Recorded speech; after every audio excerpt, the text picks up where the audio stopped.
가린샤 클럽이라고 들어보셨나요? 우리나라에서는 98년 월드컵에서 하석주 당시 선수가 멕시코전에서 가입한 걸로 유명한데 한 경기에서 득점과 퇴장을 모두 기록한 선수가 가입할 수 있는 클럽입니다. 저는 이게 공식적으로 사용하는 용어인지 알았는데 아니더라고요. 나무위키 보니까 우리나라 기자들이 만든 거라고 하던데 어찌되었건 오늘 맨시티의 리코 루이스가 가린샤 클럽에 가입하였습니다. 프리미어리그 15라운드 크리스탈 팰리스와 맨체스터 시티의 경기입니다. 전술 분석은 없고요. 주말에 약속도 없어요. 최악의 시기를 보내던 패배 맨시티가 주중 경기에서 노팅엄 포레스트에게 승리하며 일단 급한 불을 끈 상태입니다. 하지만 정말 급한 불만 끈 거라고 볼 수 있는 게 12월 박싱데이에 출전할 선수 자체가 부족한 맨시티입니다. 크리스탈 팰리스는 개막 후 14경기 동안 2승만을 기록하여 강등권 바로 위에 위치하며 이번 시즌 잔류를 걱정해야 할지도 모르는 상황입니다. 팀의 공격을 책임지던 올리스의 공백을 채우지 못한 결과라고 보여지는데 이런 상황에서 리그 최강 맨시티를 만났습니다.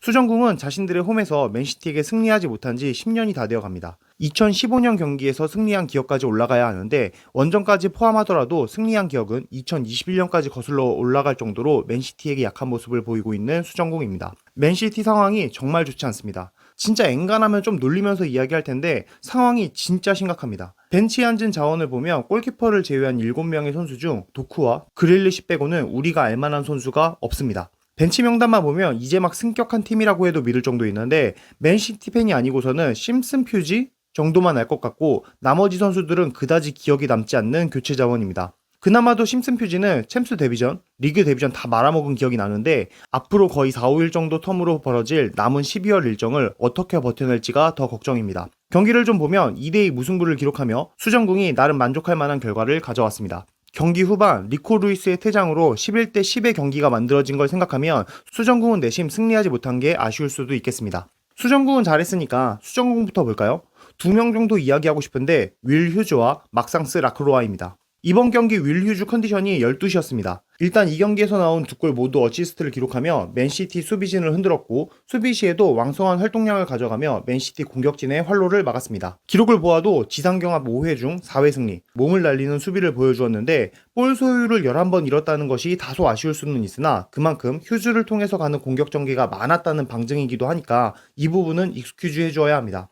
어찌 보면 수정궁은 윌 휴즈의 활약이 더욱 반가울 수 있는 게 잉글랜드가 기대하는 재능, 아담아슨이 부상으로 빠진 상황에서 그 자리를 훌륭하게 채워주고 있습니다. 훌륭하다는 표현이 맞는 게 10월 이후 휴즈가 선발로 나선 경기에서 패배가 없는 수정궁입니다. 무승부가 많기는 하지만 경기 상대 중 맨시티, 뉴캐슬, 아스톤빌라가 포함되어 있었다는 점에서 패배하지 않은 것에 칭찬할 만하고 입스위치는 잡았으니까 울브스전 무승부 정도만 아쉬울 것 같습니다. 휴즈가 빠진 풀럼전이 최근 경기 중 유일한 패배인 만큼 왓슨이 돌아오기 전 수정궁에서 가장 핵심적인 선수는 휴즈라고 봐도 무방합니다. 그리고 휴즈 29살이긴 하지만 상이 산타상인 게 12월에는 크리스마스 선물과도 같은 활동량을 더 기대해봐도 좋겠네요. 그리고 라크로아 이야기 안 할 수 없죠? 사실 수정궁 3백 라인에는 찰로바가 더 관심이 가지만 첼시에서 임대된 거라 어쩔 수 없이 이번 시즌 글라스너가 선호하는 3백은 찰로바, 라크로아, 게이 이렇게 3명의 선수거든요. 시즌 초반 안데르센이 풀럼으로 이적하고 게이가 뉴캐슬과 링크 진하게 나면서 고민이 많았을 글라스너인데 일단 게이는 지켰고 찰로바 임대로 데리고 오면서 EPL에 적응한 수비수 2명은 확보하게 되었습니다. 그리고 이번 시즌을 시작하면서 독일에서 야심차게 데려온 라크로아의 활약 여부가 중요하게 되었는데 현재까지는 성공적인 영입으로 보여집니다. 리그 12경기에 선발로 나서며 주전 자리를 확고히 한 것으로 보여지는데 190이라는 큰 키에서 나오는 공중볼 경합과 정확한 롱패스를 주무기로 팀을 떠난 안데르센의 빈자리를 아주 잘 채워주고 있습니다. 경기 보면서 좀 비슷한 선수가 있는 것 같은데? 라는 생각 계속했거든요. 근데 보세요. 살리바랑 닮지 않았나요?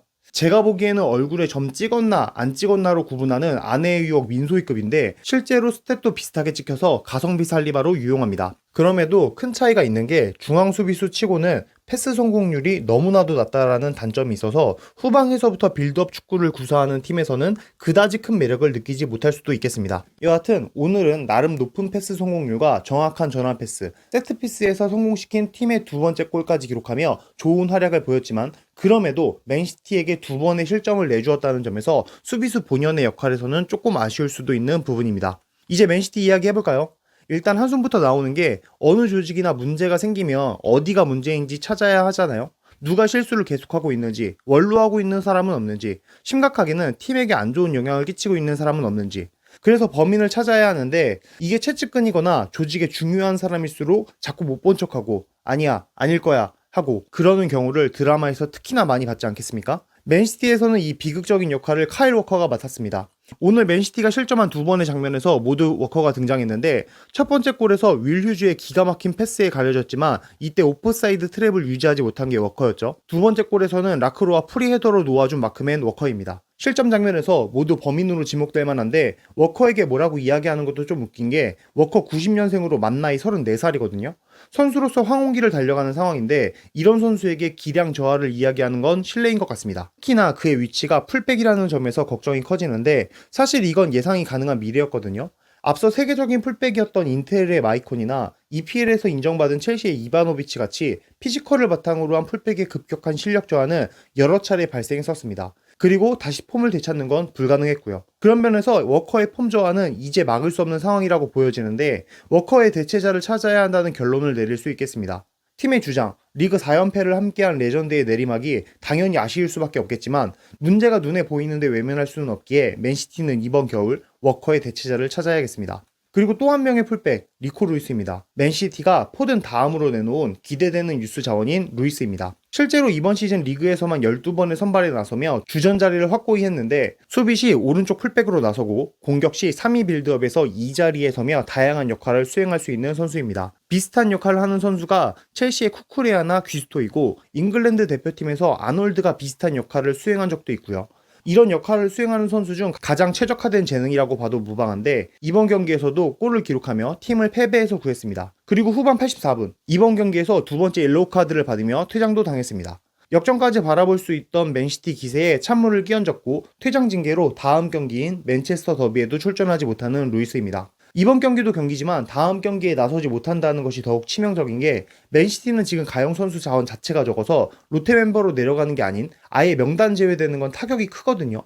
더해서 이 경기가 맨더비다. 맨더비 승리로 분위기 반등을 노리는 팀은 비단 맨시티만이 아니기에 상대가 도끼를 품고 나오는 상황에서 주전급 자원이 나서지 못하는 것은 펩 입장에서는 없는 머리도 빠지는 고민이 될 것입니다. 여하튼 경기는 2대2로 끝나며 맨시티는 리그 4위, 수정궁은 16위에 안착했습니다. 레스터 경기 결과에 따라 17위로 다시 내려갈 수도 있는 수정궁이나 지금 당장은 강등권에서 살짝 멀어진 수정궁입니다. 앞서 이야기했지만 맨시티는 주중 유벤투스를 챔스에서 만나고 주말 리그에서 맨체스터 유나이티드를 만나며 맨체스터 더비를 치르게 됩니다. 그나마 맨시티 홈인 에티하드에서 열리는 점, 맨유도 직전 경기 노팅엄에게 패배하며 리그 2연패, 아모림 체제에서 2연패를 기록하고 있다는 점에서 위안을 좀 삼을 수 있겠는데 더비 경기의 특수성과 이미 스포르팅에서 펩을 잡아본 경험이 있는 아모림을 만난다는 점, 가용 선수가 없다는 점에서 맨시티가 불리한 점도 많은 경기입니다. 이제 고민은 감독들이 하도록 하고 우리는 다음 주말에 팝콘 사들고 맨더비를 지켜보면 재밌겠네요. 여하튼 오늘 영상 여기까지고요. 지금까지 축구지금이었습니다. 감사합니다.